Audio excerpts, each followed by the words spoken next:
You wanted it? And here it is. Your dream pavilion is ready. My name is Philip, and a warm welcome back to another exciting DIY project.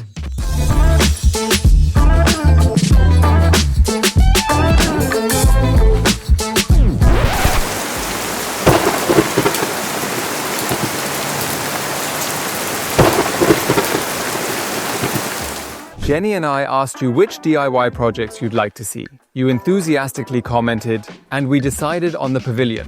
There are many different ways to build a pavilion depending on the location and your personal preferences. When it comes to building, we're focusing on the following points: structural wood protection, the load-bearing capacity of the structure using simple means without joist hangers, and the frost-free depth of the foundations. And as always, you'll find all the materials and tools you need listed below in the building instructions. In the first step, you can go ahead and mark out your foundation points. They should measure between 40 and 50 centimeters square and be dug 80 centimeters deep for frost protection.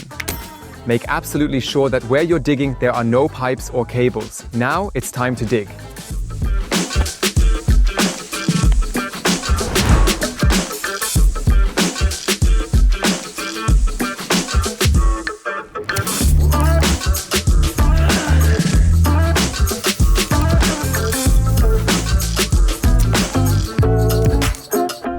So our foundations have been dug out and at 80 centimeters deep. They are now fully protected from frost. In the next step, we can determine the position of our H-anchors, and we'll do this using a guideline.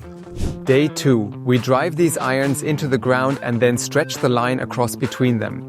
And we position them precisely centered in the spot where our beams will later stand.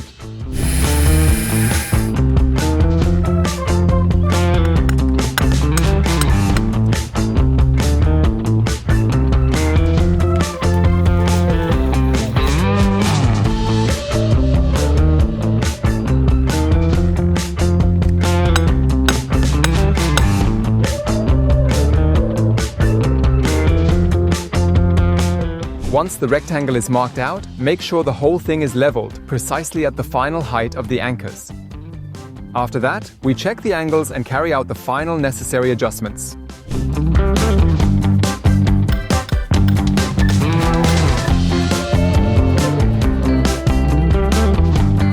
To check the angles, we use the 3-4-5 rule. It ensures precision by forming a 90-degree angle when 3 parts on one side and 4 on the other are measured. This reliable method guarantees accuracy without complex tools if the diagonal that connects them measures precisely 5 parts.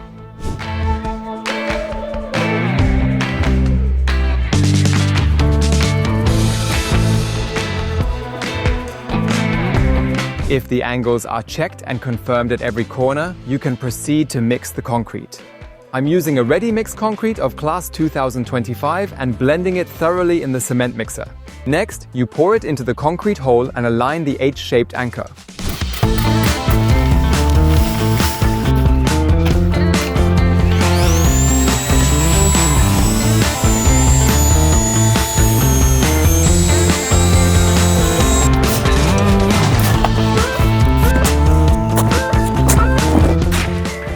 So the consistency is damp and we can pour the mixture in. Then we need to compact the concrete in layers, and for that purpose I've built myself a small compactor tool.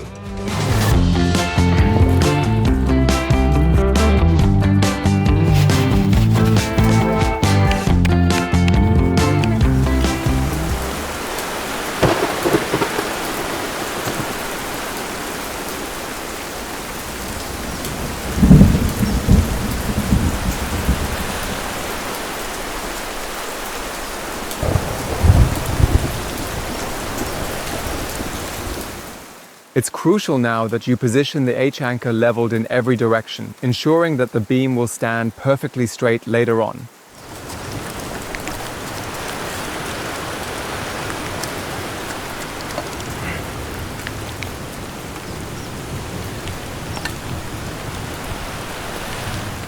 We've been spared the washing this time, but we'll do it with the next ones then.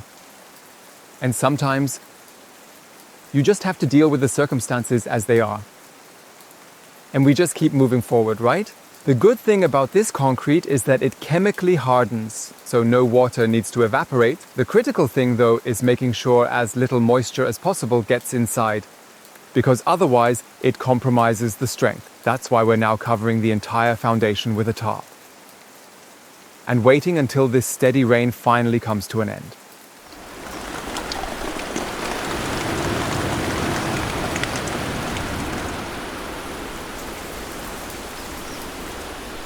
The weather has improved, and I managed to pour the last 3 foundations. Remember that the concrete isn't walkable until 24 hours have passed, and it fully reaches its maximum strength after 28 days. As you can see here, I've smoothed the top into a cone shape so that the water can slide and drain into the soil. And now it's time for the beams. I've planned a clamp-style construction. This means the 2 crossbars are each made of 2 beams that fully surround the support. The crossbars will be recessed 20 millimeters into the support structure, and we'll create this notch once we've deflected the support slightly.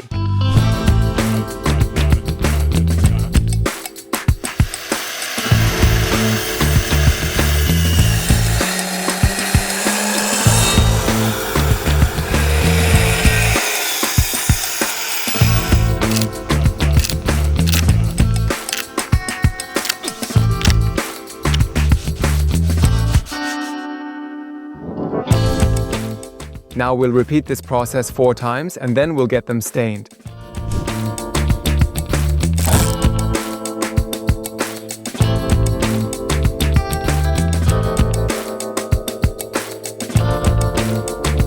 The 4 supports are done, and now we're trimming all the remaining beams to the correct size.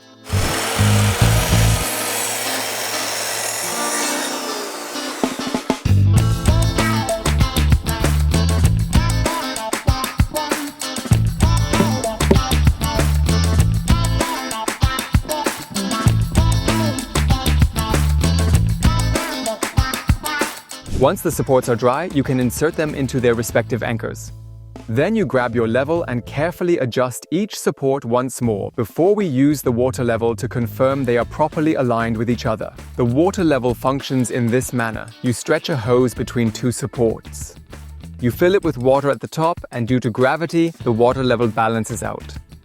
If the water level reaches the same position on both supports, they are both leveled. And now we can secure the supports. I've also placed a couple of spacer blocks at the bottom, which we'll remove later. That way, no debris water forms in the H anchor. Then we take the 10mm hammer drill bit and drill through the mounting holes from both sides.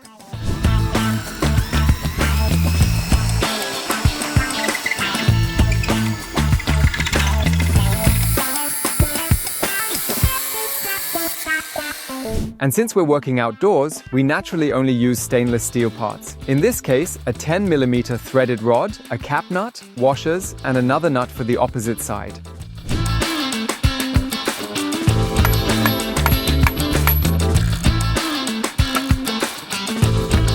The supports are firmly in place, and now we can mount the purlins. The purlins are the long cross beams that support the shorter beams on top, and we can effortlessly lift them up on our own with a simple and effective trick.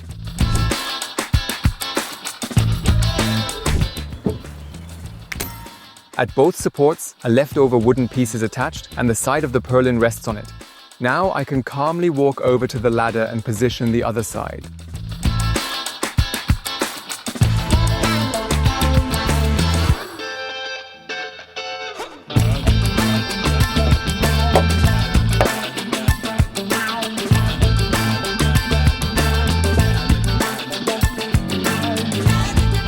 I made the notch in the purlin 1 saw blade width higher. This creates a gap at the bottom so water can drain away properly.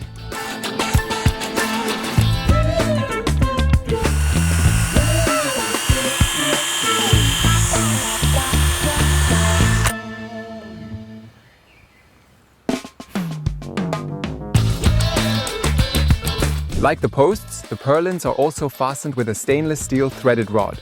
I trim the length a little more. Then a cap nut is added, along with 2 washers and a nut.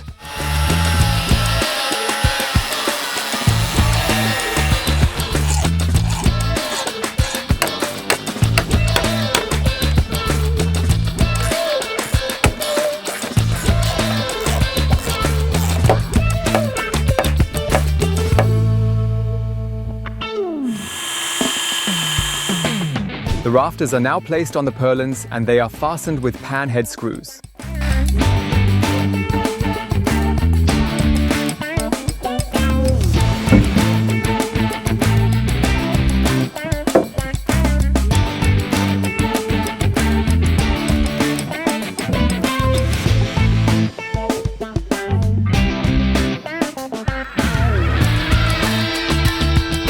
I've now taken out the material from under the support and can start pouring a mixture of soil and stones onto the foundation.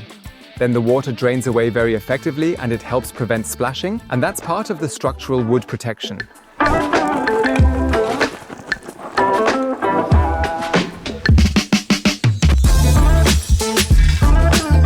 These beams are called braces, and they serve to reinforce and support the entire structure. In our construction, they fit perfectly between the clamps and we secure them with countersunk screws.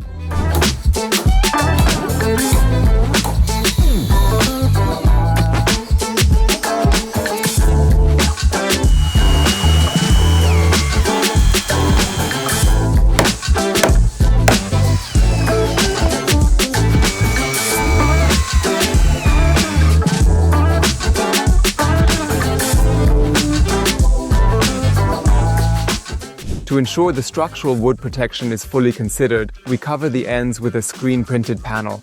It naturally also needs some distance to the beam below. For that, we use a U-washer.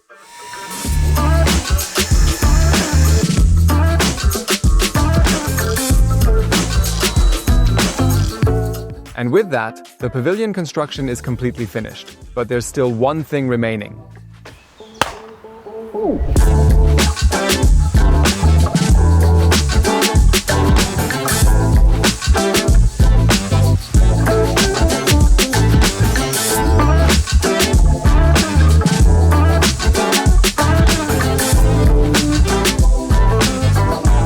Would you have thought the pavilion would look like this? Let us know in the comments what your perfect day under this pavilion would look like. And yeah, now just go for it. You got this.